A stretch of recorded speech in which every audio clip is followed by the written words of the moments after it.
നമസ്കാരം. കൊട്ട് എന്ന് പറഞ്ഞാൽ നല്ല അസാധ്യ കൊട്ട്. ആർക്കിട്ടാണ് കൊട്ട്? സാക്ഷാൽ സർക്കാരിനിട്ടാണ് കൊട്ട്. കൊട്ടിയതാരാ? പിന്നെയും ഹൈക്കോടതി. ഇനി പിണറായിയുടെ കേസ് വാദിക്കാനും പിണറായിയെ ചീത്ത പറയാനും മാത്രം ഒരു കോടതി തന്നെ വേണ്ടി വരുന്ന ലക്ഷണമാണ് കാണുന്നത്. സ്ഥാനാർത്ഥി നിർണയം നടന്നത് മുതൽ സഖാക്കളൊക്കെ വെട്ടിനിരത്തൽ തുടങ്ങിക്കഴിഞ്ഞു. മത്സരിച്ച് ജയിക്കാൻ കഴിയില്ല എങ്കിൽ പിന്നെ കുതുകാൽ വെട്ടി വീഴ്ത്തിയോ പിന്നിൽ നിന്ന് കുത്തിയോ ഒക്കെ സ്ഥാനാർത്ഥികളെ തന്നെ അരിഞ്ഞു വീഴ്ത്തി മുന്നേറുകയാണ് ഈ നേതാക്കന്മാർ. എന്നാൽ അതിലൊരൽപ്പം കടന്ന കൈ ചെയ്തത് തിരുവനന്തപുരത്ത് ജോലി പോലും രാജിവെച്ച് തിരഞ്ഞെടുപ്പിനെ അഭിമുഖീകരിക്കാൻ ഇറങ്ങിയ വൈഷ്ണ എന്ന പെൺകുട്ടിയോട്. അന്ന് വരെ ജനിച്ചു വളർന്ന നാട്ടിൽ അപ്പോൾ മുതൽ അവൾ ഒരു കുടികിടപ്പുകാരിയായി. വീടും വീട്ടു നമ്പരും പോലും ഇല്ല എന്ന നിലയിലായി കാര്യങ്ങൾ. എന്നാൽ ഇതിനു പിന്നിൽ നിന്ന് കളിച്ചത് സഖാവ് തന്നെയായി. മുന്നിൽ നിന്ന ചെറിയ പെൺകുട്ടിയോട് പൊരുതി തോക്കാനുള്ള ചങ്കുറപ്പ് പോലും ഇല്ലേ ഇരട്ടച്ചക്കന്റെ അണികൾക്ക്? കഴുത്തിന് കുത്തിപ്പിടിച്ച് ആ പണി ഇവിടെ നടപ്പില്ല എന്ന് പറഞ്ഞിരിക്കുകയാണ് ഒടുവിൽ ഹൈക്കോടതി. എന്ത് കളിക്കും ഒരു മര്യാദയും ആളും തരവും ഒക്കെ ഇല്ലേ നേതാക്കന്മാരെ? തിരുവനന്തപുരം കോർപ്പറേഷനിലെ കോൺഗ്രസ് സ്ഥാനാർത്ഥി വൈഷ്ണ സുരേഷിന്റെ പേര് വോട്ടർ പട്ടികയിൽ നിന്ന് നീക്കിയതിലാണ് ഇടപെട്ട് ഹൈക്കോടതി ചോദ്യം ഉന്നയിച്ചിരിക്കുന്നത്. വിഷയത്തിൽ വൈഷ്ണ നൽകിയ അപ്പീലിൽ 19-നകം ജില്ലാ കളക്ടർ തീരുമാനമെടുക്കണമെന്ന് ജസ്റ്റിസ് PV കുഞ്ഞികൃഷ്ണൻ നിർദ്ദേശിച്ചു. 2 ദിവസത്തിനകം തീരുമാനമെടുത്തില്ല എങ്കിൽ ഹൈക്കോടതി ഇടപെടുമെന്നും മറ്റു നടപടികൾ എടുക്കുമെന്നും വ്യക്തമാക്കിയിട്ടുണ്ട്. 24 വയസ്സ് മാത്രം പ്രായമുള്ള പെൺകുട്ടിയെ സാങ്കേതിക കാരണങ്ങളുടെ പേരിൽ തിരഞ്ഞെടുപ്പിൽ മത്സരിപ്പിക്കാതിരിക്കരുത് എന്നായിരുന്നു ഹൈക്കോടതിയുടെ നിരീക്ഷണം. വെറും രാഷ്ട്രീയം കളിക്കരുത്. സാങ്കേതിക കാരണങ്ങളാൽ വോട്ടവകാശം മാത്രമല്ല മത്സരിക്കാനുള്ള അവകാശവും നഷ്ടമാകുന്ന സാഹചര്യമാണ്. ഇത് ശരിയായ രീതിയല്ല എന്നും ഹൈക്കോടതി വിലയിരുത്തി.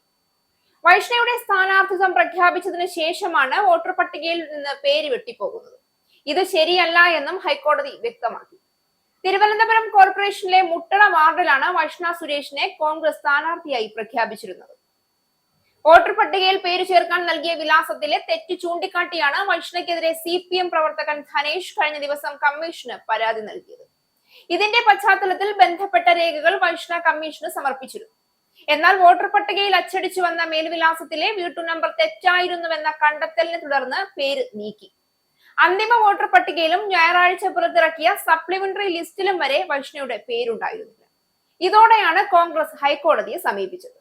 ഇലക്ട്രൽ രജിസ്ട്രാർ ഓഫീസറുടെ നടപടി പുനഃപരിശോധിക്കണമെന്നാവശ്യപ്പെട്ട് ജില്ലാ കളക്ടർക്ക് അപ്പീലും സമർപ്പിച്ചിട്ടുണ്ട്. അതേസമയം വൈഷ്ണയ്ക്കെതിരെ പരാതി നൽകിയ ധനേഷ് കുമാറിന്റെ മേൽവിലാസത്തിലും ക്രമക്കേടുണ്ടെന്ന പരാതിയുമായി കോൺഗ്രസ് കഴിഞ്ഞ ദിവസം രംഗത്ത് വന്നു. തിരഞ്ഞെടുപ്പ് കമ്മീഷൻ പുറത്തുവിട്ട രേഖയിൽ CPM മുട്ടട ബ്രാഞ്ച് അംഗമായ ധനേഷ് കുമാറിന്റെ വീട്ടു നമ്പറിൽ താമസിക്കുന്നത് കൂട്ടിക്കിഴിച്ച് ഗുണിച്ചു നോക്കിയപ്പോൾ 1ഉം 2ഉമല്ല 22 പേരാണെന്നാണ് കണ്ടെത്തിയിരിക്കുന്നത്. എന്നാൽ താൻ അനധികൃതമായി വോട്ടൊന്നും ചേർത്തിട്ടില്ല എന്നും ഒരു നമ്പറിൽ 22 പേരുകളിൽ വീടുണ്ടായത് സാങ്കേതിക തകരാർ മാത്രമാണ് എന്നുമാണ് ധനേഷ് കുമാർ പ്രതികരിച്ചത്.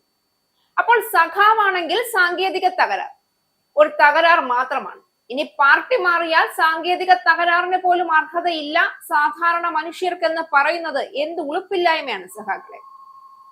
ഇതൊരു പാർട്ടിയോട് നിങ്ങൾ കാണിച്ച രാഷ്ട്രീയ വൈരാഗ്യം മാത്രമല്ല, ഒരു സാധാരണ പെൺകുട്ടിയോട് കാണിച്ച പച്ചയായ ശുദ്ധ നെറിയേട് കൂടിയാണ്. എന്താണ് നെഞ്ചുവിരിച്ചു നിന്ന നേതാക്കന്മാർക്കൊക്കെ കേവലം ഒരു പെണ്ണു നിവർന്നു നിന്ന് എതിരാളിയായി മത്സരിക്കാൻ തുനിഞ്ഞപ്പോൾ മുട്ടുവിറച്ചു? അതോ പേടിച്ച് തുള്ളൽ പനി പിടിച്ചു? അതോ വൈഷ്ണയെ പോലെ ഒരു പെൺകുട്ടിയോട് ഏറ്റുമുട്ടാൻ തരത്തിൽ കരുത്തുള്ള നേതാക്കന്മാർ ഒന്നുമില്ലേ നിങ്ങളുടെ ഇരട്ടച്ചങ്ങന്റെ അണികളിൽ? പൊരുതി തോറ്റാലും അന്തസ്സുണ്ട്, പക്ഷേ പതുങ്ങിയിരുന്ന് ഏത് വീഴ്ത്തുന്നത് ഗതികേടാണ്. 10 വർഷം തുടർച്ചയായി കേരളം ഭരിച്ച ഒരു പാർട്ടിയുടെ അങ്ങേയറ്റത്തെ ഗതികേട്.